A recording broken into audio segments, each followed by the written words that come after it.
എല്ലാവരെയും വന്ദനം ചെയ്യുന്നു. എനിക്കൊരു പ്രത്യേക കാര്യം എടുത്തു പറയാനുള്ളത് ജോസിൻ്റെ മാതാപിതാക്കളെയാണ്.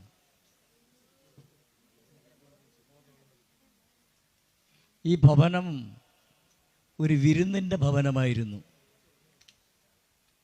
ആര് വന്നാലും ആഹാരം കൊടുത്ത് അവരെ സന്തോഷിപ്പിച്ച് സ്വീകരിച്ചിട്ടാണ് അവർ വിടുന്നത്. അവർക്ക് 3 ആൺമക്കളുണ്ട്. രണ്ടുപേരും ഈ പുസ്തകം എടുക്കാൻ അവസരം ദൈവം നൽകി. അതവരുടെ പ്രാർത്ഥനയാണ്, സമർപ്പണമാണ്.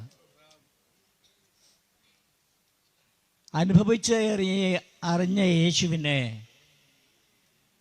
മാതാപിതാക്കളിൽ അനുഭവിച്ചറിഞ്ഞ യേശുവിനെ പിന്തലമുറയ്ക്ക് പങ്കുവയ്ക്കുവാൻ ഒരു നല്ല മനസ്സവർക്ക് കൊടുത്തു. അതുകൊണ്ട് 2 പേർ കർത്താവിൻ്റെ വേലയ്ക്ക് വേണ്ടി ഇറങ്ങി.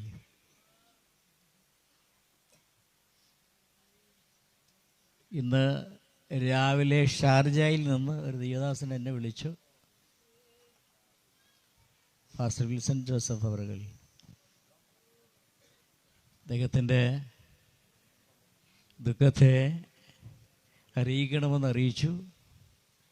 അദ്ദേഹത്തെ ഓർത്ത് സ്തോത്രം ചെയ്യുന്നു. ലോകത്തിൻ്റെ വിവിധ ഭാഗങ്ങളിൽ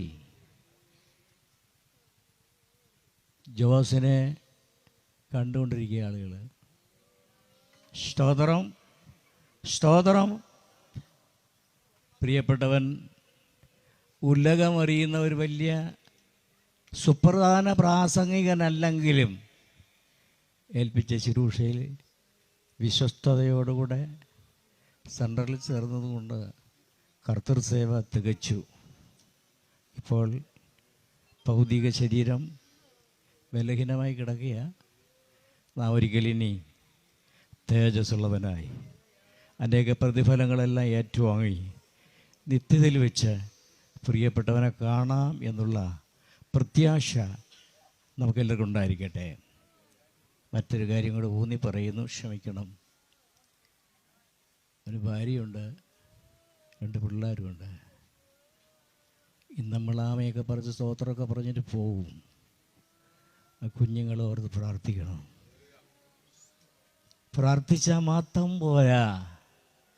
ആ കുഞ്ഞുങ്ങൾ പട്ടിണിയുടെ നിങ്ങളാരും സമ്മതിക്കരുത്. സന്തോഷമുള്ളവരും വലത് കരം ഉയർത്തുന്നു. സ്തോത്രം പറയാമോ? നിങ്ങളുടെ